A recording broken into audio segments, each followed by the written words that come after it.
want to touch on when you're doing these things, doing the research and stuff, and you're actually experimenting with things. Feel it out. It's going to be a little harder at first, but try to pay attention to it. Notice it. Yeah, man. I feel like I was shitting on golf too much. It's probably just like golf. You want to get a perfect swing, that shit's going to take years. So I'll respect him for that.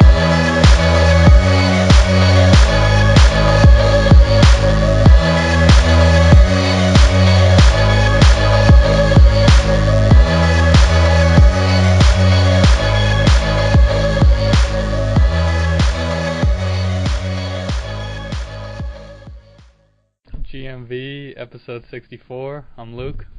I'm Joe. We're back at it, man. A little irregular with the episodes, but that's how it's been through this whole time, and we've been getting out enough to make me happy, man. I think when I get out to Colorado, we should probably try to get on a regular schedule. You know what I mean? Like every Monday. Yeah, I want to have it like a release Thursday, date whatever. almost. I mean. Yeah. That's what I'm saying. I think that's kind of. If you do want to move forward with a show like this, you gotta have at least some semblance of a schedule. You know what I mean? We don't have to be too strict with it or anything. Yeah. But I was told that was our next step. Like we should have something like I throw out, a release date on Facebook. Like for every episode we do is every Monday or every Sunday, whatever the fuck it is that we decide. Yeah. And it might not mean shit on our end. We'll just see how our schedules line up out there. It might just mean we just release them every Tuesday, record them whenever the fuck we want. Exactly. It just depends. If I have one on deck, and we record one, I'll usually edit that shit right after we do it and put it up. But if we don't, then I'll wait a few days just to kind of space it out. And so, yeah, we'll see where we go with that. But yeah, as a quick update. So, you had a boot camp this morning. Break it down. Yeah. Yeah, no, I always hammer out the boot camp in the morning. Actually lately I haven't been teaching the classes, but giving a lot of nutritional advice. The reason why I'm not teaching the classes so much is because there's a guy, Danny, here. He is amazing. He is really good. He like specializes in like corrections, corrective movement and stuff.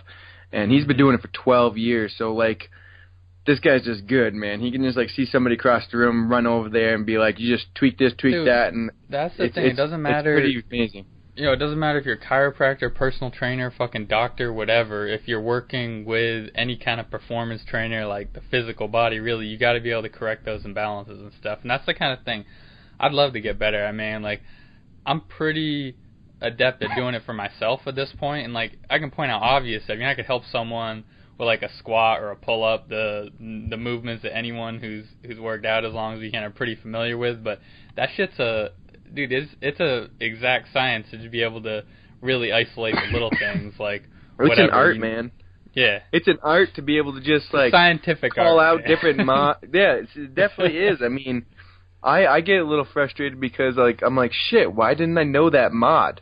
You know what I mean? Like say as simple as like a push-up, because in boot camp we're a variety of people, variety of skill sets, like even mental state. So when somebody's doing a push-up, yeah, you got the knees is the next thing, but what's the next thing after the knees? How can you mod it down? Or how can you tune it up? Of course, I probably know how to tune things up a little bit more than I know how to tune them down, honestly. Yeah, for sure, man. I'm just like, oh yeah, I can make that harder. I can do that. But making shit easier is a slight challenge. But like I was saying, the nutrition stuff, man, like I just mentioned to you, it's almost like better than school because, yeah, I have all the school references and the 100 different dietary theories and all that good shit that I go off of in my life experience, but now I'm going and learning from other people at different ages, different mindsets, different backgrounds. Like, it's just a whole nother ballgame, man, like, especially with the age.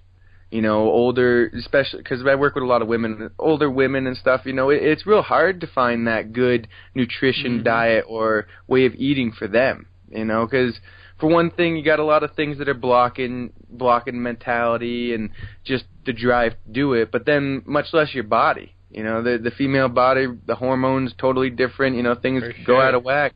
So like I'm learning a lot about that stuff, which like I said, I'm like super pumped, man. I'm super pumped to be able to throw some information out there and then have people come back to me and say, dude, that worked. Like I haven't had too many people in the boot camp do that. More or less, my couple clients that I have, but the boot camp, I just gave these 2 girls. I'm gonna see what it is like at 2 weeks, and like I know it's gonna help them out. But like the best thing that I constantly say is consistency. That's the only way you're gonna see a difference, especially if you're adding something in.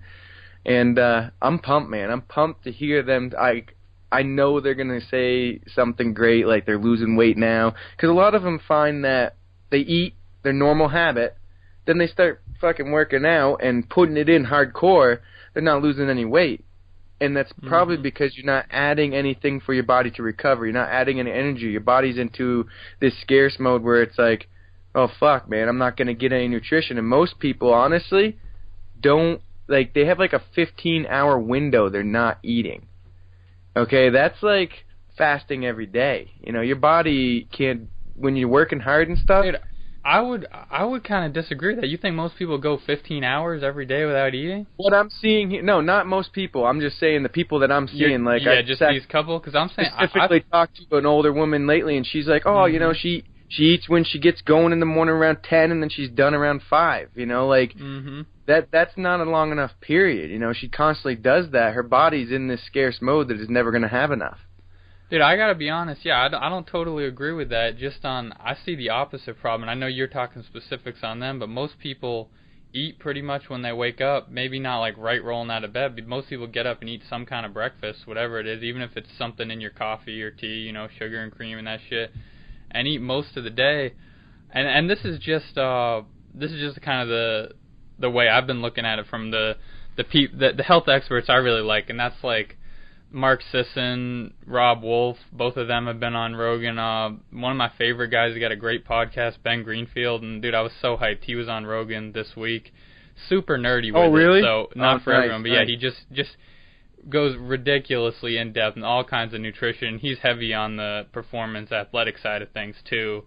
Which the other guys too, like Mark Sisson and Rob Wolf are, in my opinion, like the best paleo type people out there, because they don't, they're not strict. Like people get way too into the paleo diet, for example. A lot of the info, or like the guidelines are great, but we said it before, man. Any nutritional dogma is dumb. But just back to where I started with them. So those people, all 3 of them in particular, advocate a smaller eating window. And the other thing that's way past them is it's taking over the fitness industry and slowly filtering mainstream is intermittent fasting works like a charm for most people. So I'm not disagreeing at all that in some circumstances and some individuals it wouldn't be a good idea. But in general, I don't think having, like, in terms of gaining muscle or losing weight, having a significant portion out of the day, whether that's just the normal, like, 12 hours overnight or even longer, up to 14, 16 hours of fasting, which is still a very light fast as far as your physiology is concerned. That won't stop you from building muscle, losing weight, or anything. And anyway, I'm not recommending that for everyone, but it is like I think this is pushing it too far, but it's getting quite popular just in the fitness world lately for motherfuckers to eat just one meal a day and push that fast to like 23 hours. The difference between that is they're getting nutrition. Yeah. No, like, well, I see exactly what you're saying. And actually, I've been listening to a lot of things about it, different theories, different people's experiences on YouTube and stuff about eating one whole meal a day. And I even thought about doing that. But I tried it for a when little I while, eat that meal a day, though, didn't work for me. Yeah. But the thing is, it didn't work for you. No, definitely not. I do. Yeah, I will often say go without breakfast or something like that, but eating one meal a day, fuck no, it didn't work for me at all. Yeah, I mean, my thing is the people that are not, like, giving themselves that 12 to 15 hour, 12 hours I think is great, but as long as you're getting the nutrition, they're not even eating good and healthy consistently or any type of nutrition value, density at all in that time that they're eating. Yeah. And I agree with you there, man. So to have a fast, I'm glad you brought that up, though, because it's like two sides of it. You got the side where the people like us that would pack in the nutrition, we would load ourselves up, the best we can with the quality that we can, and we can go fucking 16 hours, no problem. The next day we can keep doing that. But when you're not eating and getting the nutrition value in the short window that you're allowing yourself to eat, and then you're not fucking doing anything, your body's in this scarce mode like, holy fuck, I don't get anything. You know? Yeah, I may have slightly misinterpreted the way you were coming at it, and I totally agree with that, man. But I would say it doesn't matter what your eating window is. If you're eating all day, if you're eating a 4-hour window, which, again, not something I do, seems to work for a lot of people out there. Like Mark Sisson, the guy I mentioned before, he's a huge advocate. Says he wakes up, drinks coffee, and he's an older guy and was a high-level athlete when he was younger too. So take his anecdotes with a grain of salt for sure.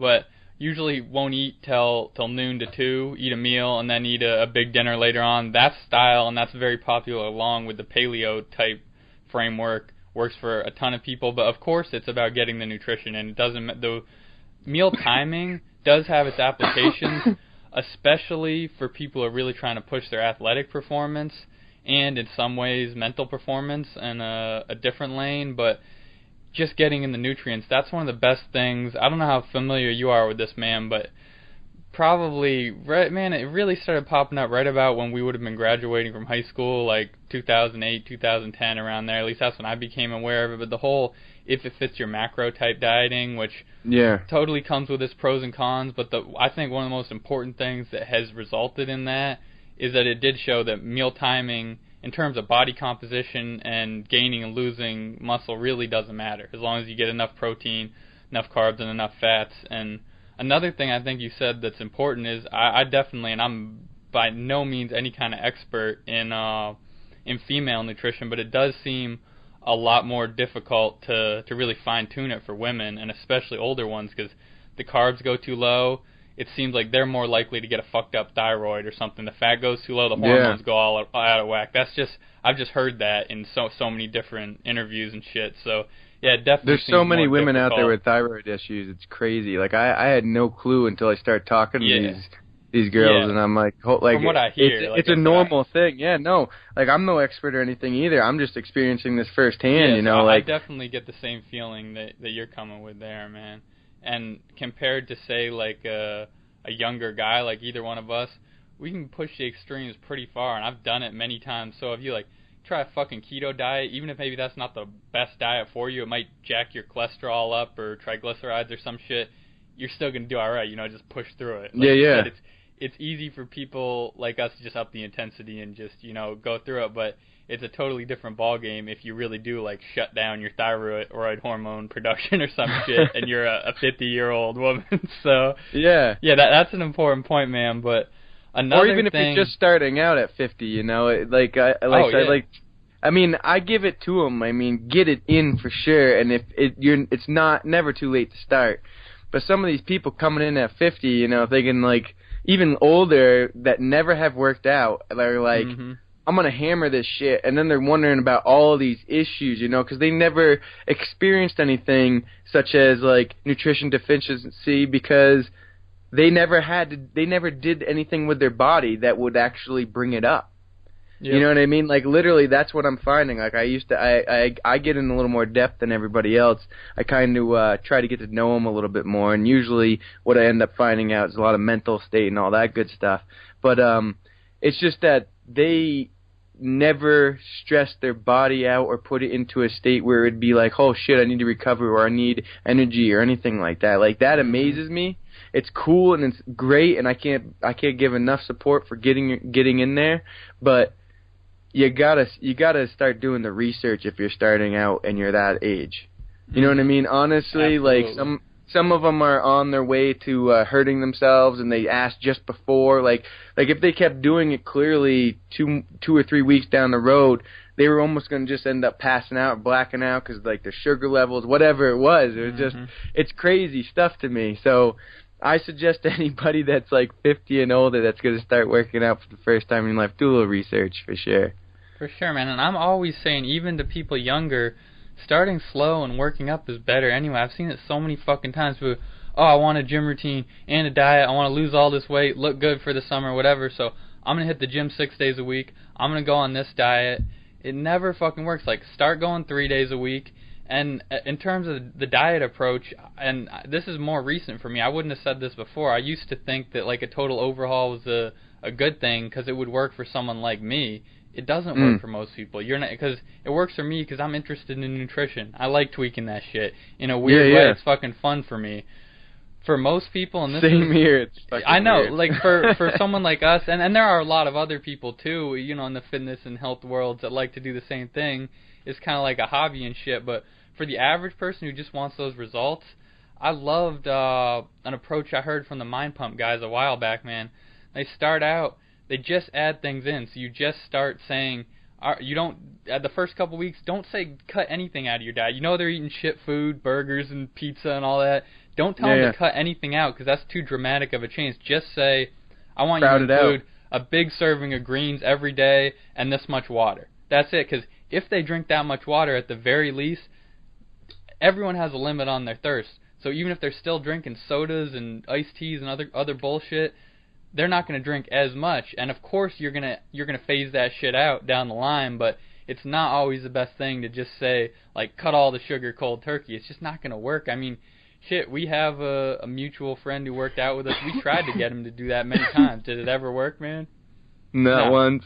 No, it didn't. And he did want the results. I'll absolutely give him that. I 100% did, but he did it. I work. mean, he lost 65 pounds, you know, fucking doing what he did. But that was over a long period of time. What I'm thinking of, because just his, and I don't think he'd mind giving his shit as an example, just the Dunkin' Donuts. That's what he liked. And a lot of people have that exact habit. They like hitting Dunkin' Donuts or some other coffee place, bunch of sugar, and some kind of caffeinated drink. I love this experiment, too, because we did it kind of like without doing it, and it was fucking awesome. It was perfect. But go ahead, keep going, Yo, I really like at least I'm coming around for most people, the slow and steady approach, and especially adding in positive things before you cut out the negative, because there is some kind of balance. Like I said, there's a limit on how much you can eat and drink. So even if they're still consuming more calories than they want, if you make them, same thing as water, you make them add a big-ass serving of greens, which in most cases is going to be a salad each day. Salads are filling. Like, it's not just, you need more than just a salad for your lunch or something, but maybe you still eat your sandwich, but if you have to eat that salad every day, maybe you don't eat the chips, you know what I mean? Replace some of it, and it will, eventually you create those good habits, you know, patterns of behavior, and that's how I think you instill the long-term results. Well, honestly, too, I mean, not even just the habits of behavior, I think your body actually is like, fuck, man, this is the shit that I want. So it almost does it, like, I know you noticed that, too, over time, like, I can't eat fucking crap food. It's like I don't want it. As soon as like I take a bite of like anything that like I used to eat back in the day, even a pizza, it's just fucking throws me off. You know, I haven't had dairy in my system, and it doesn't have that same, like, my mouth isn't watering like it used to. You know what I mean? Like, I'm not excited to eat that shit like I am roasted vegetables and a fucking chicken breast on the grill. You know what I mean? Like, that sounds way better now. It's still weird to me, even being fully invested in this kind of healthy lifestyle that I live at the moment. Dude, pizza was my favorite fucking food. And any type of pizza, man. I'll take a frozen pizza, whatever. Grab a Pizza Hot Pocket, fucking anything, man. I would eat pizza every day in that shitty cafeteria we had at high school. It was awful, but I would still eat that shit because that's how much I like pizza. With the cheese crust? With the cheese crust, that was the better stuff. Man, that's because it was frozen pizza. Those fucking cafeteria ladies didn't make it in the bag. But either way, it was shit food. That couldn't be less appealing to me now. And it's not, the taste didn't change. That pizza's the same shit. I changed, and I don't know how much of it is mental versus, I know there's some actual physical changes, obviously, it probably is that holistic kind of approach. It's probably a combo of both, because it's just not the same. I don't know if my taste buds have changed. I do think... Oh, for sure. Well, for one thing, your gut flora is changing, you know, because you're having more consistency of that, and usually what your gut wants is what you want. You know what I mean? That's where a lot of your... if you think about it, if you eat a lot of crap foods, your gut always wants crap foods. If you eat a lot of healthy foods, it changes over. You kind of want to keep eating healthy foods, because what the hell, you know, you kind of... The flavor is better. It's almost like, you know, I rather... it was kind of gross, but like when you burp up, you know what I mean? That flavor is in your gut. The easy No explanation. doubt, man. Yeah. Fucking what green or whatever it is, that is what you're gonna want. What you're fucking in there grinding up, burping up. You know what I mean? Absolutely, yeah. So I think there's a lot of factors to go into it. Really, none of them actually matter. All that matters, and I can vouch for this, you can vouch for this, anyone who's fucking done it can vouch. If you just continually eat whatever food you're trying to eat, whether that's healthy or unhealthy, you will gain a taste for it, and want to eat more of that. So yeah, your body definitely adapts to stuff, man. But this little conversation just made me think of it. You watched Super Bowl this weekend? No, I didn't. I only watched like the bullshit fucking halftime stuff on YouTube, and I didn't watch Super Bowl. I don't have TV, so yeah. Yeah, I wasn't. I gotta be honest, man. I wasn't even planning on watching it, but I'm glad I did because it was a great game. And I'm like a casual football fan. I mean, we played in high school and shit, but I'm not big on the NFL by any means. I'll watch some playoff games if my team, the Steelers, are playing. So I wasn't even planning on watching it. I did. As I said, I'm glad I did because it was a sick game. The Super Bowl is usually a good game, so it's kind of like watching the Olympics, man.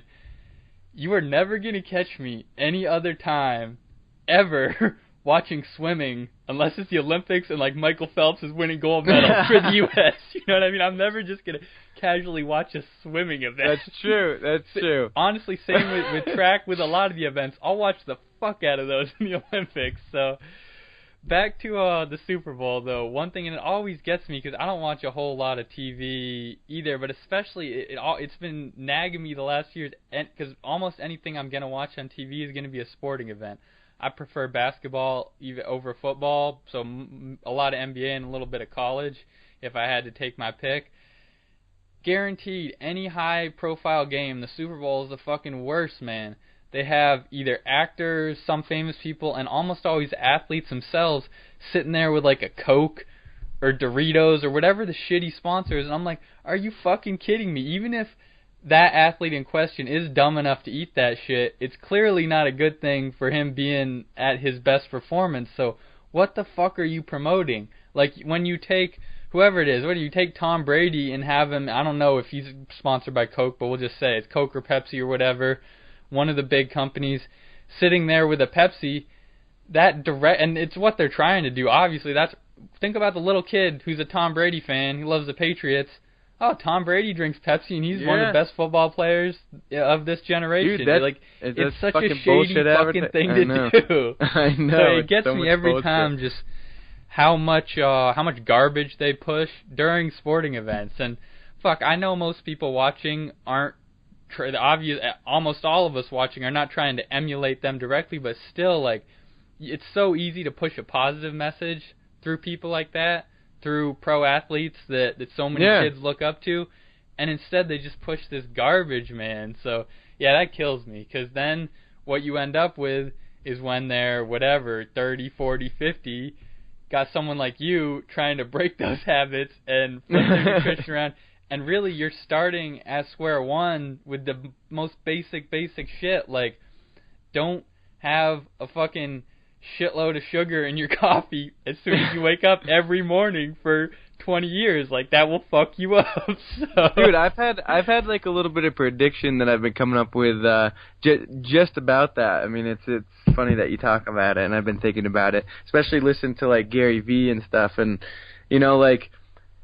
I really think that a lot of those companies are going to go out of business because what's going to happen is there's going to be these other companies that are healthy, and they are going to start throwing a positive message, because there's been so much negative shit, and like this stuff's been around like too long now. Like it's hammered, it is done, and they're not going to change into something else which is like worth value, which is nutritious or anything like that. So these companies, I think in the next probably like anywhere between 30 to 50 years are going to fucking start vanishing. There's going to be these alpha, positive vibes, fucking good nutritional, whatever it is, drink, food, whatever, like, companies out there that are going to blow up and just, like, diminish all these small things, even including, like, Walmart and shit. Like, all that's just going to go away just because there's going to be these massive, like, wave of positive fucking shit. I think people are done with...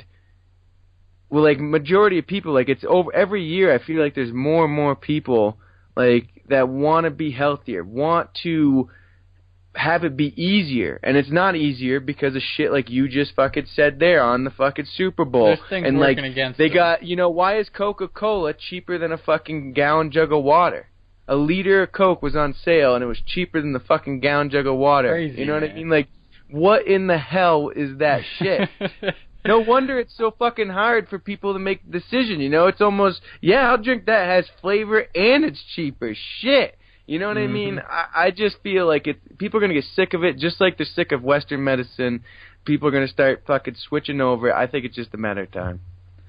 I agree with you totally, man. I've had similar thoughts in the past. I don't know about the timeline. That's just anyone's guess exactly how long it'll take. But the biggest block we have now, and this is just depressing if you actually bother to look into it, because there's roughly 5 big food companies that own 90+% of the food production in the country. And when we think of that, you hear that stat, that's all right, that sounds kind of bad. You're like, all right, so there's 10%, and there's still, the food market is so massive, like billions and billions of dollars, if not trillions. So you're like, all right, well, 10%, you have all those little healthy companies, the organic ones. It's actually not shaken up like that. Those big companies are buying, as soon as they see a market value, they buy out the little Organic Valley company or this or that. So many of the normal brands, like shit you would see all over in a Whole Foods that you is a good, reputable brand, stuff that you'd go in and be like, all right, I recognize that's quality, solid company, all that shit. Actually, they're owned by Nestle or Kraft or whoever, and they just don't give a fuck. It's all about the dollar. So I agree with you, but just from the sense as the demand grows, it's just economics. Hopefully, it'll just take a bigger slice of the market. And I don't think it'll be different companies, actually. I think it'll be the same shit. They'll just be producing different goods in different ways. Maybe less GMO, more organic shit, whatever. See, I was thinking more leaning towards, like, the positive, just the positive feeling people get with all those companies, with all that name brand. Like, I look at it and I, like, don't like it. You know what I mean? Like, I know that's... But there has to be brands like very you small, look to for the quality food you're buying, you know what yeah, I mean? Yeah, for sure. Yeah, for sure. But, like, when I look them up, usually they're family farms, or they're, like, fucking some company out of... That's exactly what I'm saying. So here's an example for Massachusetts, and they're not part of this big, giant chain shit. They aren't yet. What happens as soon as they get a decent amount of growth behind them, almost all of those companies get snapped up. Like I said, you can look up, they have giant, like, organic food conventions. See all the companies, like, stuff we'd recognize. When you actually look at who owns them, it's ridiculous. Like, people will air it out once in a while, and I don't even know if it's a good or a bad thing. All I care is about getting the quality food myself. But the example I was going to bring up, the company Epic makes all, like, the grass-fed beef, and they make, like, the super high-quality jerkies. It's all pasture-raised. They have the buffalo ones. Yeah. I think I know what you're talking about. They're fucking everywhere now, man. Like, you get them at Whole Foods. You get them at the grocery store I shop at. I've even seen them in airports and shit. And it's a great, like, on-the-go snack. You get 100% grass-fed beef bar, and they're tasty as fuck, too. Like I said, it's just like a better version of jerky, really. That company started out, just like you're saying, like someone with and I'm not saying anything negative about the company. I buy their shit all the time, but they started out as a smaller, family-owned thing, people who wanted to push quality stuff. As soon as it really started to take hold, and a lot of it was because of that whole paleo-type trend and those guys I mentioned earlier in this, foods like that, the demand skyrocketed in, like, the last decade or so. They got bought up by a larger company. They're still producing the same shit. They actually have a lot wider variety of products. They have salmon bars, maple salmon bars. They're fucking fire, dude. I've seen that shit. I love them. Wild caught Alaskan salmon. They're great, but it's no longer, you see what I'm saying? It's no longer that small, like, owner-operated business, and that's just because that thing really isn't scalable. What I will say on the other side is you have companies like Onnit, man, and just to get some Joe Rogan dick riding out of the way for this episode, because it always comes up. Onnit, I really do think they're doing a great thing, man. I was listening to the CEO of that, Aubrey Marcus. I know I'm always talking about his podcast. It's great. A little heavy on the hippie shit, and dude loves his ayahuasca and all that, but really just like you can just, everything about it, he's just trying to push positive information, man, and does that through the company and through stuff like his podcast, all the content he puts out, all the way through Rogan's show as well. So I think companies like that, they get a demand and they're relatively transparent with what they do. They talk all about their shit, how they're testing it. I think companies like that have the potential to grow. Will the market actually shake up? I don't know. I really, as I said before, I don't really care, man. Honestly, who's producing it that much? As long as we can get quality food to the masses, and that's just whether or not people want it. So. See, I was hoping that we could go, like, I totally get that. I was just hoping we could go more towards, like, we need to keep those companies, like, the size that they are, and if they can only produce that, that's what it is, you know what I mean? Like, and then the next company, yeah, they produce a juice, it's just as quality, but they're 1,000 miles away from that company, you know what I mean? Like, we need to start doing that shit again. I know that's, like, talking, like, fucking redoing a lot of stuff, but we need to start doing that for our society, I think, now. I hear you, man. Yeah, and it comes up a lot. Like, because I don't see how we could have good natural foods if we're, like, taking organics from fucking California and bringing them to Vermont because it's that time of year. But by the time you get it from California to Vermont, I'll tell you what, I had boxes of shit taped fucking up tight. And I still, when I got them home, or got them here to Colorado from Vermont, I opened them up there full of fucking dust and shit like somebody was dragging them on the side of the road. Like... That shit is not so organic after it gets there. You know, it's got shit that's all on it. It used fucking however much fuel to get all that shit. That's why I was like, I guess I should have went into a little more detail, but I just think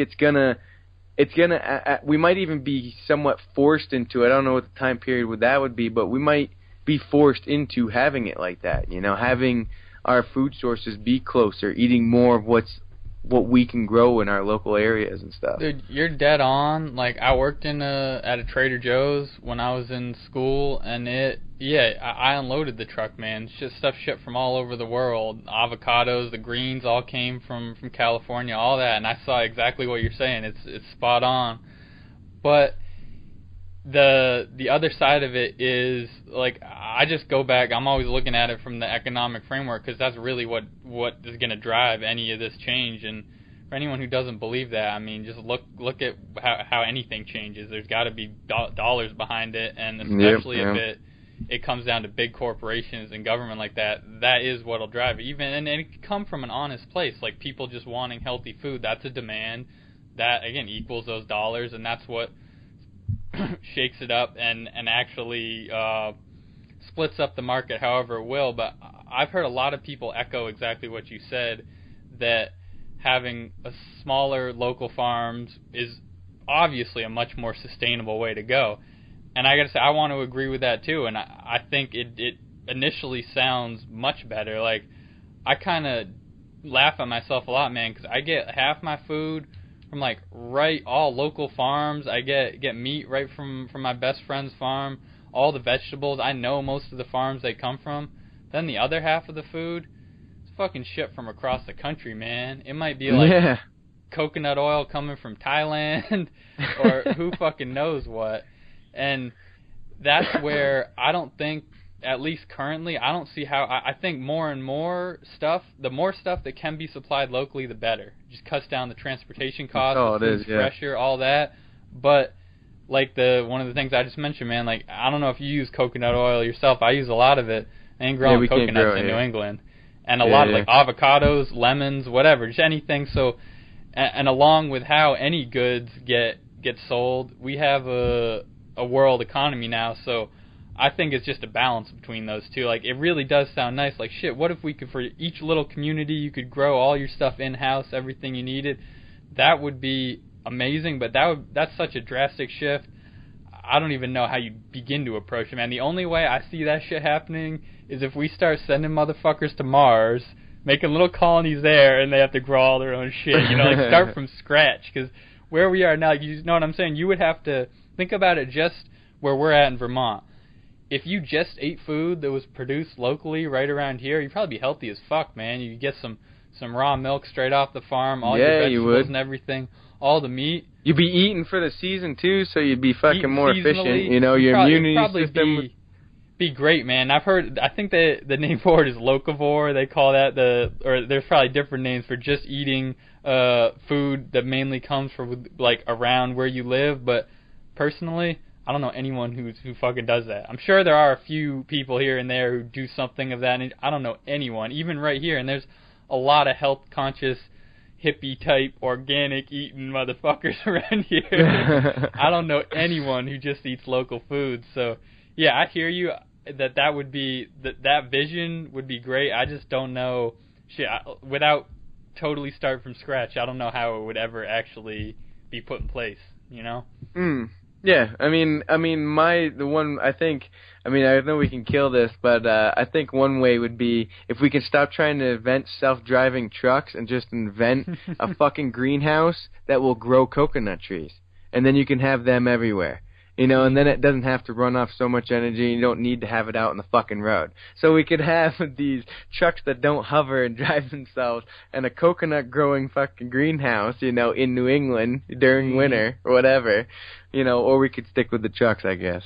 But that's like, you know, we could beat this with a stick all day long. But like, that's the stuff that I hear too. I hear it just back and forth. You know, like, why the fuck are we doing that when we can do this? And I think there is gonna be a point where we're going to have to start thinking more on, like, you know, our survival status, like more on, like, trying to sustain in our area and stop being so broad. Yeah, there's still going to be things, like you said, we got to find that balance and stuff, but we should be working harder to make that more of a priority.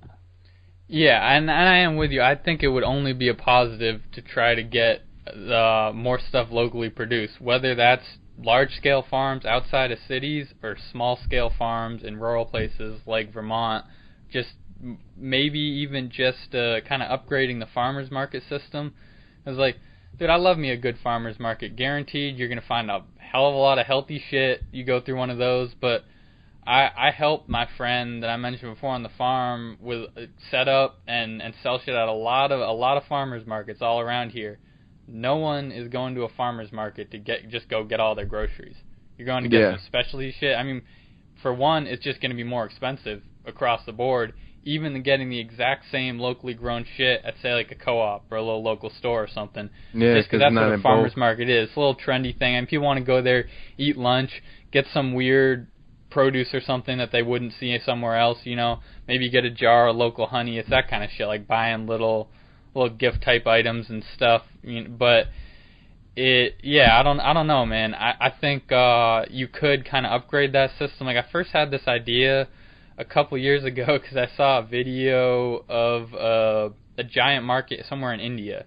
You were talking about how last episode how fucking big India is. So sorry, I had no idea where in India this was, but it was clearly an urban area. It was a giant warehouse, but they had basically what it looked like to me was just a large-scale farmers market. They had just like I think they used to do it in a lot of ancient times. You know, they had the big markets within the city, and the farmers would come in, bring all their goods, sell it right there on site. So I think something maybe like that could possibly work, and even that maybe that's a lesson we could take from less developed countries because they do it out of necessity. But the same way when you go back to like more ancestral type eating patterns, they're obviously a lot healthier. There's a lot to be learned there.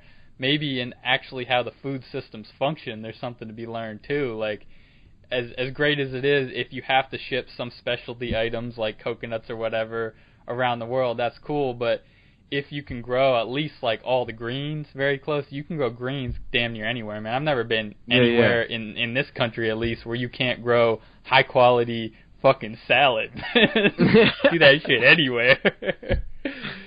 Shit, people do that even here in the winter in greenhouses. So yeah, it's very, very doable. And yeah, I think we definitely, I mean, we know there's a hell of a lot of room to improve within the food system. So yeah, I think it's just small changes, and then like we started out with, man, it's got to be consumer driven. You know, no one's gonna do this shit just out of the goodness of their heart, because you can't spend your whole day just producing stuff and giving it away and not making any money. You need it helps if you have rich people who do just have good intentions like that. You know, someone who started a giant company, maybe like an Elon Musk of food, you know what I mean? Really trying to push humanity forward instead of whatever. Dude, it goes right back to the goddamn Super Bowl. You know who owns the fucking Patriots? Robert Kraft. I mean, no wonder there's shitty food ads. Yeah. all over. And they showed his old ass God. a couple times during the game, and I gotta be honest, I would have been rooting against the Patriots anyway. Every time I see him, I think of like Kraft mac and cheese or some bullshit, and I'm like, I just hope you lose everything. You old fuck. What the fuck? I did not even realize, man. That's fucked up. Yep. Yeah, he's one of the big boys in the food production, at least. So, yeah, if you had someone like that, and I have no idea about him in particular. I doubt he started Kraft Foods. It's probably his dad or something. That's how most of it. And just like Walmart, you know, there's like 4 or 5 Waltons from the Walmart family, all on the top like 30 richest people in the world. None of them started that company. That was all their dad or granddad, wherever it started. So maybe if you get someone who gets a generation after the founder or a couple generations after, who owns a giant company like that, and it's like, fuck it. Like, I have all this infrastructure, all these production facilities. I want to really push things forward in a positive way. Someone like that could make a huge change. Or, as I said, maybe you get like a self-made Elon Musk type guy who does the same thing. But yeah, one way or another it'll happen, man. When and how, who the fuck knows? It is what it is, dude. So, I guess I'll touch on what I was pretty bummed about at the beginning of this month. I had to step back from jiu-jitsu just because my finances weren't there. You know, fucking had to do it. It was something I tried to make. It was a goal of mine to be able to start it and not stop. You know. Yeah. But with the timing of when money's coming in and a couple things with vehicles and all this whatever, it's a little tough. You know, times are tough. I'd rather keep my quality of food intake over doing the jiu-jitsu so I can continue on my nutrition. You know, and that's like one thing I wanted to point out. Like literally, I wanted to be able to buy these foods and actually my collagen and shit over doing jiu-jitsu because I figured, you know, to do anything else you got to have a good basis. So why not keep the basis as long as you can? Don't be starting to give out here and there just to keep up, and then all of a sudden something goes. You know, I wanted that's like a lesson that I kind of taught myself just recently about letting go of that, because I was really trying to hold on to it, and it was just enough where it made a difference. You know. Yeah, for sure, man. I couldn't agree more, and yeah, it's just where your priorities are at, but I've done the exact same thing, man. I've been pretty broke in the past, and I'm still buying that collagen, whatever, buying the organic or free-range version of this. You make compromises here and there, just be smart about it, you know what I mean? You can find, I mentioned it in the past, which foods you need to buy organic and which you don't, you know what I mean? That's an easy way to cut down the cost, but I hear you, and if you gotta take a break from that, shit, I know exactly where you're coming from. Did you like jiu-jitsu enough that you're set on getting back to it? Oh, for sure. Yeah, like I'm not gonna stop it. I'm definitely going back. Like as soon as that's the other thing too about me, you know, I put my mind to it, and like I gotta do it. Like whenever, that is one thing about me. Once I lock on, I'm locked on. It's hard to get off. And as soon as I even get enough coin, like even if I make more money in the next week or so, and I'm like, yo, dude, I want to start. Here's some cash for half month. You know, like I'll do it. Absolutely. I definitely will do it. But I have to be able to do that. And it came down to that, you know, it was that tight for me. Moving out here, you know, we have a hell of a life going on. We got really good things going for us. And Alicia has a good job. I got good things going. It just, you know, the light's coming. We could see it. We just have to work our way there, you know. For sure, man. Yeah. You're never gonna get where you want to go without having some kind of struggle along the way. And honestly, like, I can't tell you, even with that type of struggle, like not being able to afford jiu-jitsu for the month, it's just like I'm still fucking happy, so happy and complete here. Like it doesn't even bother me. I can literally automatically think about it like, oh no, I'm just gonna keep my nutrition up. I'm gonna actually this way now. I'm doing different type of training now, you know, because I'm not half as worn out. I'm not training 3 extra times. So like my workouts, I do a little bit longer. I'm trying different things, you know. Like I just had to I automatically looked at it on the positive, and that's because I am where I'm supposed to be in my life. I am where I saw myself being that whole time I was home, like all those years, frustrated and irritated and angry, just unsure why. I am at that point that I always thought about. You know, like I'm becoming who I want to be, and I think that's why I can have such a positive outlook on things that are so, you know, that before I would take so negative. I'd be down on myself and like fucking like, what the fuck can't you for this for? You know, come on, get your shit together. And I might even be out there working another job. But no, I'm fucking doing what I can to sustain what I got because I'm trying to put all my focus into what I want, who I am, into my dream.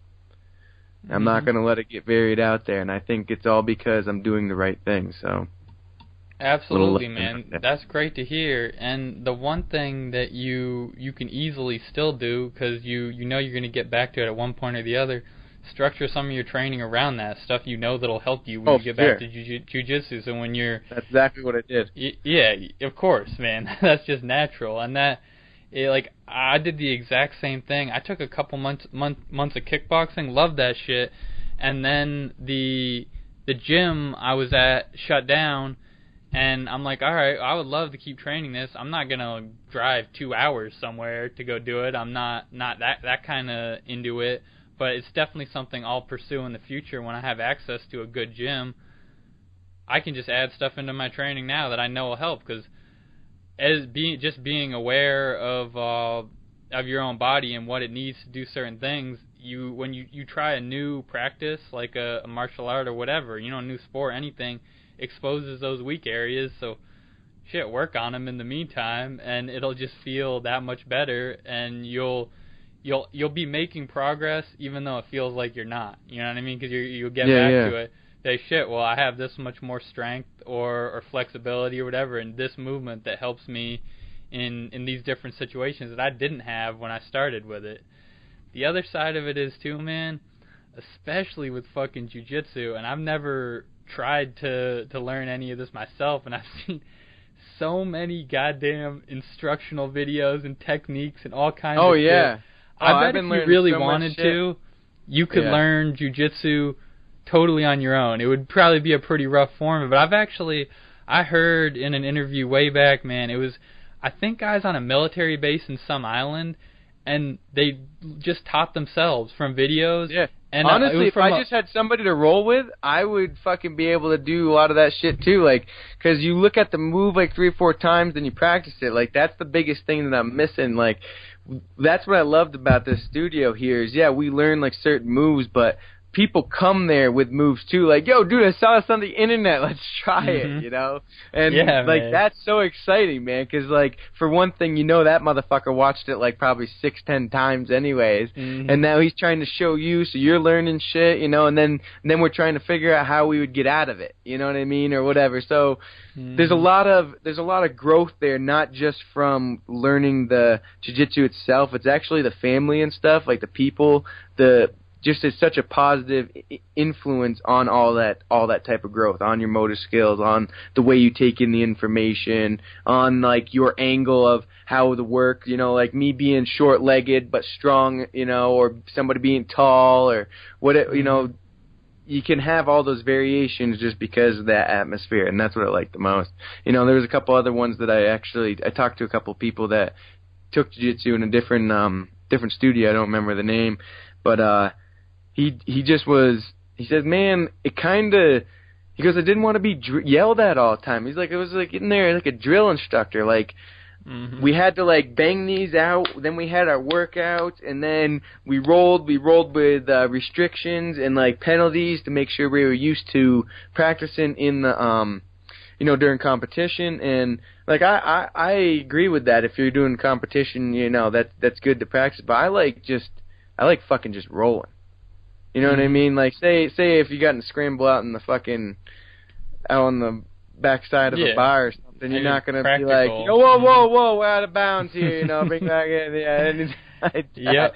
And that's where jiu-jitsu started, man, with those Gracies. That's really the root of it. They wanted the most effective combat techniques, and what they landed on for it's what you said before, man. Just working with the tools you have. What they landed on was Brazilian Jiu-Jitsu with the tools they were working at. And you see some of those old Gracies, and not that old now, but like the original champs, Rickson and Royce. Though, like, Rickson was probably the most impressive athlete. I mean, there's no doubt he was up there, but some of the other ones weren't. They didn't look that impressive, and you don't see them doing that many impressive athletic moves while they're fighting, but it was ridiculously effective. They actually, I think it was Royce, and I apologize if I'm fucking up the names, but I believe they put Royce in the early UFC, which the original UFC was started by a couple Gracies, for anyone who does. That's a cool little fact. But they put Royce in because he was smaller and less intimidating than Rickson, because they wanted just to prove that the little guy doing jiu-jitsu can beat a bigger guy. Because Rickson was enough of an athlete just by looking at him, like, and you can look up videos of that motherfucker. He would maul people, and it's like you look at him, you're like, well, that's, of course that guy's doing that. You know what I mean? He's a freak athlete, and I'm sure most of that athleticism came from all that work he put in. A lot of there's a documentary on him called Choke. You can find it on YouTube. It's fascinating, man. You definitely like it. But yeah, Rickson was a savage. I believe they actually put in, I don't know if his younger or older brother or cousin or some shit, Royce, just because they wanted to prove a point, and it worked. He was one of the original UFC champions back when you'd be at a gi, like, fighting a sumo wrestler or some shit. So those are the good days, man. I used to like those, though. Sometimes I'll, like, even go back and I'll watch this ridiculous fucking fight with, like, a 430-pound fucking dude against, like, a 165-pound dude. I'm like, who the fuck's idea was this? Why did that guy sign up? But then most of the time, honestly, the little dudes came out just because they got that stamina. You know, the stamina usually ended up winning overall unless the big guy ended up on top of them, and then that's usually done. Dude, if none of this, all these old school references, like I said, for any fight nerds or jiu-jitsu people, it's probably worth looking those up on YouTube or something. They're all out there. But for anyone who just wants that point driven home right now, go back and watch that fucking Stipe versus Francis heavyweight fight that just went down. Francis is that fucking dude. One of the biggest freak athletes I've seen in any sport, and that's crazy, man, because they're just not filtering into fighting. Like, if you're that kind of athlete, probably go to the NFL or something, you know what I mean? Get paid $100 million a year. But he was a homeless guy from Cameroon whose father was some kind of, like, famous, whatever kind of super low levels, like, street fighting, probably like the African version of bare knuckle boxing, like they do in Ireland and the UK and shit. His father was some kind of champ in that. This motherfucker ended up homeless in Paris and wanted to box. They got him in a gym. We're like, no, you need to do MMA. Like, you have to, man. He fought the current champ, Stipe, and Stipe just out-cardioed him and out-wrestled him. And it was tough to watch. You could see, like, at the end of the fucking fight, this guy, Francis, who, worth looking up, I think he's, like, somewhere 6'4" to 6'6". He had to cut weight to make the 265-pound limit, and dude's still pretty shredded. Like, just a ridiculous freak of a fucking man. Goes in there, gets beat by Stipe, who is a bad motherfucker in every way, but he's probably close to the same height, maybe a little shorter, weighed in about 245. So still a huge guy, but compared to Francis, I mean, dude, 20-plus pounds in a fight? Like, that's a lot of weight to give up. Dude, after the last bell, it was a 5-round fight, man, 25 minutes, which doesn't sound like a lot. For anyone who's not familiar with that, like, go punch a punching bag for a minute as hard as you can and see how fucking tired you are.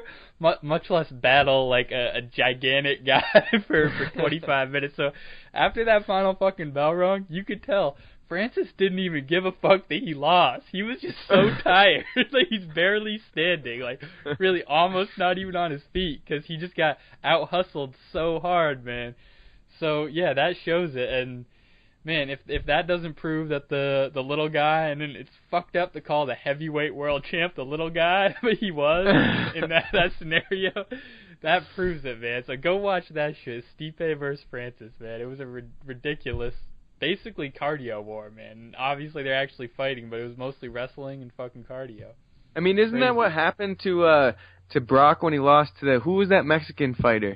Do you remember? No, yeah, it was Frank just Mir, fucking... but no, he didn't really out cardio. I think he caught him in, it was either like an arm bar or a leg lock or some shit like that. Oh, wasn't out cardio? I thought somebody fucking outboxed the shit out of him there. Oh, yeah, Cain. That's who you're thinking of. Cain Velasquez. And he was another heavyweight who, was just known for his crazy cardio. Yeah, ironically, he just, housed him. I remembered it. Yeah, and he did that to everyone, because when you get, and I know, like, our perception is so skewed now, people think, because there's it's really not unusual at all to be over 200 pounds, and I've made this point in the past, it is really rare for someone, an athlete, to be over 200 pounds in good condition and not on drugs. It's super rare. People don't want to think, oh, my buddy's at the gym, he's 220. He's 220, like, maybe he's just really good at bench pressing and deadlifting or something. He's not a world-class athlete. Like, there's just a difference, you know what I mean? And if you took that guy and did the test that I threw out before, like, made him punch a bag for 1 minute, he'd probably be totally gassed. So that guy Cain, he's almost a mirror image of Stipe, and that's why a bunch of people are hoping that matchup gets made later this year. We'll see. If it comes up, because the Cain's issue is he just had injuries through his whole career, like spine surgeries, like he's just beat up and everything. It seems like he's one of those wrestlers who just trains so hard he just tears his body to shreds. So whether it would even be like the full version of him in the fight, who knows? Yeah, he's almost a mirror image of Stipe, a wrestler and boxer, about 240, and just crazy cardio, out hustles people. And when you get two guys who are that big, again, I know people want to think, oh, my buddy's 245. Yeah, with a fucking beer gut. He's not a heavyweight fighter. It's just such a different thing. Like, go back to that old stupid fucking phrase people love to throw out in, like, elementary school and shit, man. Muscle weighs more than fat. Like, yeah. It's just a different thing. So, yeah, man, Cain would just put a crazy pace on people and really just keep up the output, and it's you'd watch other world class fighters got crazy just power crumble, too, for the consistency of it. You know, he's got good consistent power. It looked like, anyways. Well, of from course, what you can see, any heavyweight fighter, dude, they're throwing. They got force behind those punches, of that but guy. Power can, if you compare it to someone like that guy we just talked about, Francis, not at all. He's not, and that's what you see a lot of fighters do at a much smaller weight class. The Diaz brothers are known for, they do the exact same thing. Just keep peppering people with shots over and over and over again through the whole 3 or 5 rounds until eventually the other guy gets so tired, then they can unload with a full force punch, because they don't have that crazy, like, people think of the UFC, they think those crazy knockouts, like a wheel kick, a guy who, like a Francis, knocks someone dead with an uppercut. A lot of guys, yes, if you just stood in front of them, of course, they're pro fighter, they can knock you out cold, but against another fighter, they don't have the power to just one punch someone who's trying to defend themselves. They got to wear them down and eventually find that opening. So that's what Cain would do, and it worked on a lot of people. Cain versus Brock is kind of like an earlier version of that Stipe matchup. Like, in every way, Brock had the physical advantage, not to mention that motherfucker was juiced to the tits, man. Everyone knows it. I mean, anyone could look at him and know it, but you guys are fucking beast. Yeah, with the right utilization of his tools, someone who's much smaller, not as athletically gifted, not on steroids, could take him out. So yeah, it's cool to watch, man. That's why I like fighting so much, man. It's fun to see those matchups, because it's like a lot of other sports, and you can go all the way down from like football, basketball, down to something pure athleticism like track. Like, the better trained, more gifted athlete is gonna win. You know what I mean? In the 100-yard dash, that's why Usain Bolt wins. Like, he's better trained, he's got better genetics, and he can run faster. But you see it so often in fighting, the guy who can run faster doesn't end up winning, because maybe his cardio is not as good. He's more explosive, man, if you're explosive without cardio, you're Brock Lesnar. You can beat a lot of fucking people, not a Cain Velasquez or something like that. So yeah, man, it's curious how that shit. Yeah, it's hard to stop a fucking sledgehammer when he makes that fist. It just fucking starts pounding your fucking face like that. Absolutely, but what if that he was can't like get you Brock's on the move? ground? Like fucking, I see. Yeah, the hammer fist. I think it was like I think it was like 3 fucking fights that I watched. I don't know if they were in a row or what, but that was like the move that took him out. Just fucking straight hammer. Because his fist is like a fucking ham, like a frozen ham, just dropping over. Yeah, no technique. I mean, you're gonna get tired of that shit. Yeah. Dude, have you ever seen pictures of Brock when he was in high school and college, wrestling and shit? Oh, yeah. I watched he was a fucking beast. Like, he was an animal. He's totally different. People, like, booing him and shit. Like, I might even brought this up one time a while ago on the podcast. I think I remember it now. But he was, like, going out there. He was kind of staying back off to the side of the bleachers and shit. And when they yelled his name, everybody was like, boo! Even though he kicked ass. But I think it's because of the way he was just a show off or something. Like, I didn't know the whole story, you know. It was only like a couple small clips, but it was like he was getting booed hard. People were ragging on him. I'm just but then speculating. I think Brock is one of the few wrestlers, because he was obviously a real wrestler, like we said, but then his fame came mostly from WWE type shit. I think he's one of the few guys who is really kind of authentic with his personality. We know he's one of the few guys who could actually fight. He obviously came over to the UFC and was a champ briefly, but I think I think he really is. It seems like that maybe it's just a kind of persona that he's played since high school or whatever. Just that big bully whoops ass. You know what I mean? Isn't taking shit from anyone. He's the kind of guy, like, think about it, man. If he was...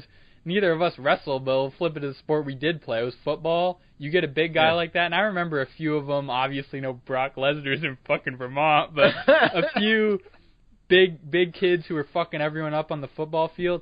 Yeah, we were always, fuck that guy, man. It's just because his shit seems unfair, and I gotta think, like, Brock versus any high school, like, it must have been so unfair. Of course you're like gonna root against him. It's like your fucking dad and shoulder pads out there. Like, what the fuck? Who the hell let this guy out here? This shit is not fair.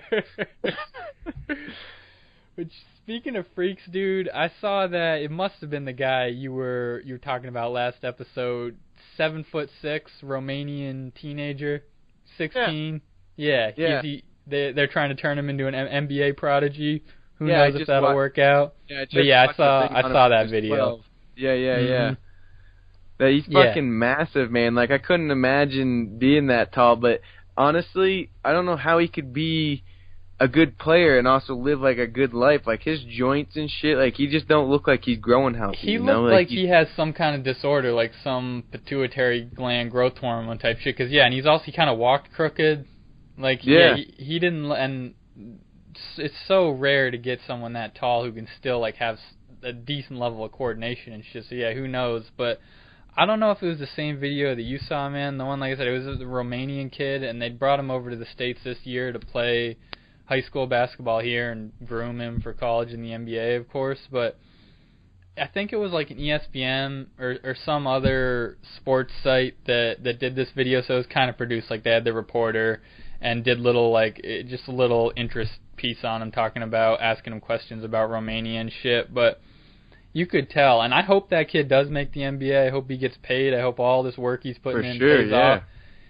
He's probably going to be one of those guys, and there's a lot of them, which is weird to think about, guys, especially in the NBA, who don't fucking like basketball. They don't want to play. It's just like anyone who goes to a job they don't like to do. It just so happens that they're getting paid tens of millions, so it's probably a much better career choice than, say, working in a factory job that you fucking hate for minimum wage, because they can retire when they're 25 and be good. So I hope it works out for that kid, but I was just fascinated. I'm thinking about the long term. Like, I immediately thought about the long term. You know, like, man, like, that running and shit, like, look at like Shaq though, and like the issues he has, and like fucking, what was that guy? Was it Yao Ming? Yao retired. Yeah, like the issues that they have. Like, I have an uncle that's like fucking 6'8", and he has a lot of fucking joint pain and issues and shit, you know. So like, I can't imagine. He never played sports. Like, he played football and shit, but he never played to any seriousness. He's more of a fucking redneck, fucking roughhouse dude. Yeah. But you know, he is. I just can't imagine pounding away at such a young age, especially in the growth it takes his and toll. getting ready for something. Yeah. So It's gonna that's take a what I toll. was saying. I don't see that kid. I'd be shocked if he did pan out as an NBA player just from that brief clip I saw. I'd have to see more, like see game footage to have any real idea. But who knows? Maybe he'll grow into himself and we'll do it. But the part of the video that I was most interested in, they asked him other shit he liked to do. He said he liked to play video games, pretty normal for a high school kid, and play piano. And so of course the reporter's like, all right, they get him on a piano, you know, play a little bit. It's a good clip for the thing. And he was decent at piano. It's kind of funny seeing this 7'6" kid playing piano Dude, like that. all hunched over, yeah. She's like, so when did you start taking lessons or whatever? And he goes, oh no, I didn't. I just learned from YouTube. And like I said, he was fucking decent, and I'm like, hold the fuck up. If basketball doesn't work out, for sure, be the world's tallest piano player. Because it was just, dude, the difference was so clear from that little clip. Him playing ball, and just like an NBA player who doesn't happen to like playing basketball, they're just really good at it, and they want to get paid. You could see he was just putting in work. And as I said, I hope that work pays off for him. But when the motherfucker is playing piano, it was just a totally different vibe coming from him. You could like he's fully engaged in it. He was really proud of himself in front of this reporter, you know, as probably any kid who taught himself to do anything would be if they're showing it off. But it was striking, man, the difference between how into this kid, how into piano versus basketball he was, man. So either way, I'm sure he'll be all right.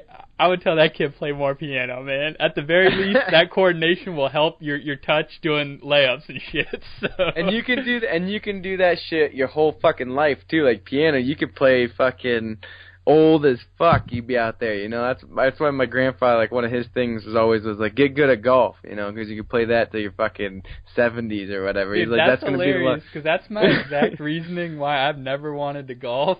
Because I'm like, dude, you can play that shit when you're 70. Why the fuck would I do it now? He's like, get fucking good at it, so then you can, like, you know, get money and you can just earn money all the way until you're my age. I'm like, shit, that's actually a good idea, you know, but fuck golf. I can't exactly. That I'll pick up. I've thought of it before. Like I've had friends. My older brother loves to play golf. I've never even wanted to try. I tried hitting a golf ball once. Like, this is fucking dumb. I'm good on it. It just didn't engage me. If say maybe I have some wear and tear on my knees or some shit when I'm 60 and I can't get the stem cells to fix it, I'll be like, all right, perfect time to pick up golf, man. This is great. A sport that requires no athleticism. That's like great. Yeah. The man, one time I had a good time with golf, I think it was like the driving range, and it was like we were hitting the fucking dude out there mowing. Like, that was the most awesome time I had golfing. Period. I've heard a lot of people say that, man. They like going to the driving range. I tried it one time for like 5 minutes, so I really have no place giving an opinion on golf. But yeah, I'm probably not gonna try that until I'm. Yeah, at least 50. At least 50, man. Just not interested. I would rather learn to play fucking piano than golf, honestly. Dude, imagine that. Why are there not more tall golfers, man? Like a 7-footer, I feel like you could get such a mean swing. You probably outdrive if you had a shack, like a coordinated 7-footer. Maybe it's hard to fucking look down that far and get that ball's a lot smaller from fucking way up there. I think it could be that if maybe you gotta have someone who's tall and like excessively good eyesight. But I think it's probably more. They just don't make golf clubs that long, so they never learn. So you'd have to strap two together or some shit. Get this motherfucker a broomstick over here. We need a broomstick. Yeah, man, shit. I'll have to ask one of my golfing friends why there aren't more tall people doing that shit. Dude, and it just seems like your golfing friends are like a special breed. It's like you got your golfing friends. Like I hang out with some people that I'm like one way with them and shit, and then they're like so into their golfing with their shoes and their fucking pants and the way they dress to go out. I'm like, what the fuck are you guys doing? That's the other thing. We're going golfing. I was like, did you buy those socks specially? Oh, hell yeah. The socks fucking... That turned me off from golf so bad. Like, there's a lot of sports that require equipment. I have no issue buying all that gear for football, hockey, whatever, basketball shoes. Clothing, though. Not buying clothing. And this is when I was a little kid, man. I'm like, so you're telling me for this sport, this game you're calling a sport, you have to wear a collared shirt? What the fuck are you talking about? And preferred white. Who the fuck wears white pants? Exactly. White fucking. Like, I'm like, hold on, dude. We're here to grab a beer. What the fuck are you doing wearing white pants? Oh, I'm going to golf. I'm like, fuck you. You're going to golf. What the hell? It's just and he's the over there worried sport about getting ever, fucking man. shit on him. Oh yeah, no, it's goofy as shit. Yeah, and I totally get it. Obviously, what it really is for most people is just a little kind of social club. You know, they get to go hang out with their buddies, drink beer, go to the country club. Just doesn't appeal to me. I would rather do some shit like jiu-jitsu or shit. I would rather then it's just whatever gets you going. I'd rather go to a CrossFit class. You know what I mean? If you need some kind of group to hang out with, but golf's popular, man, so shit. Dude, there's a lot of money in it, that's for sure. That's one thing that fucking drives me nuts, too, is just so much fucking money in it. Dude, it's only the top tier guys, but yeah, they're some of the highest paid No, but I athletes mean out just there. in the clubs. Oh, yeah, well, that's the other thing that turns me off. Club, It's just you know what I mean? stuck up. That's like, yeah, it fucking irritates you. It's like, fuck you and your club. You know? Yeah. Even if I had money, I wouldn't join your fucking club, you know? It's really, it's just corny too, man. Yeah, the closest I'm getting to golf is watching Caddyshack. That's it. There you go. Fuck golf. Fuck Caddyshack, you shit. Yeah, man, but I think this is a good place to wrap this one up, unless you got anything else that you got to throw in. No, I mean, this week. I did have like a little bit from the beginning there. I just wanted to wrap up a little thought on it. But we were talking about, you know, people working out at an older age and shit and just starting and stuff. Mm-hmm. And, you know, like, we were telling them, you know, like I said, especially to study some shit, you know, figure out, do some research, teach yourself a little bit about what you're doing and what you're getting into and how you're going to react to it. But the one thing that I actually took for granted in all that is that they don't even understand the feeling of their body. You know what I mean? Like me and you we said that we love to experiment. We love to experiment with our food because me and you notice the differences. Mm-hmm. When we change up our food. Most people aren't going to know. Yeah, most people aren't going to notice the fucking thing. Yeah, no, it's took me years. I mean, I've had a lot of, I've been very, I recognize it a lot throughout my whole life, like always being told, pay attention to this, pay attention to that. My dad's very conscious of it, but in the past probably like 2 or 3 years, that's when I really started understanding like the feeling that I get from adding 2 more eggs to my fucking shake or something. You know what I mean? Yeah. Whatever it is. So yeah, I'm gonna have to say like that's one thing I want to touch on when you're doing these things, doing the research and stuff, and you're actually experimenting with things. Feel it out. It's gonna be a little harder at first, but try to pay attention to it. You know, notice it. Yeah, man. I feel like I was shitting on golf too much. It's probably just like golf. You want to get a perfect swing, that shit's going to take years. So I'll respect it for that. But you're so dead on, man. Getting a feel for how your body reacts to workouts and food it just takes time. But having someone like you giving advice to a person coming into a boot camp is just such an enormous advantage for them, man. So... Yeah, I just want to, like, make everybody have awareness, you know, like, that's all it is, just fucking being aware, you know, and I think that's what working out did for us. Working out for me and you in the early stages of our life gave us awareness, and that awareness only grew since then, you know, it grew into the awareness of food, it grew into our awareness of life, you know, how we go about our fucking day, you know, man. And I personally, and I know I do occasionally, but in general, I don't judge people for the choices they make as long as they're aware of it. I really don't care. Yeah. If, you know, some people don't care how drinking the sodas make them feel. They would prefer to drink that soda and get the taste, but as long as they're aware, that's total, like, I have no issue with that. But I think just having access to the information, what you do with it is your own choice. And the reason why I take that approach is because when you do become aware, it almost always leads the person in a positive direction in some way. So yeah, for sure. Aware. Be aware. Man. Have awareness. Man. Very similar to wokeness, but slightly different.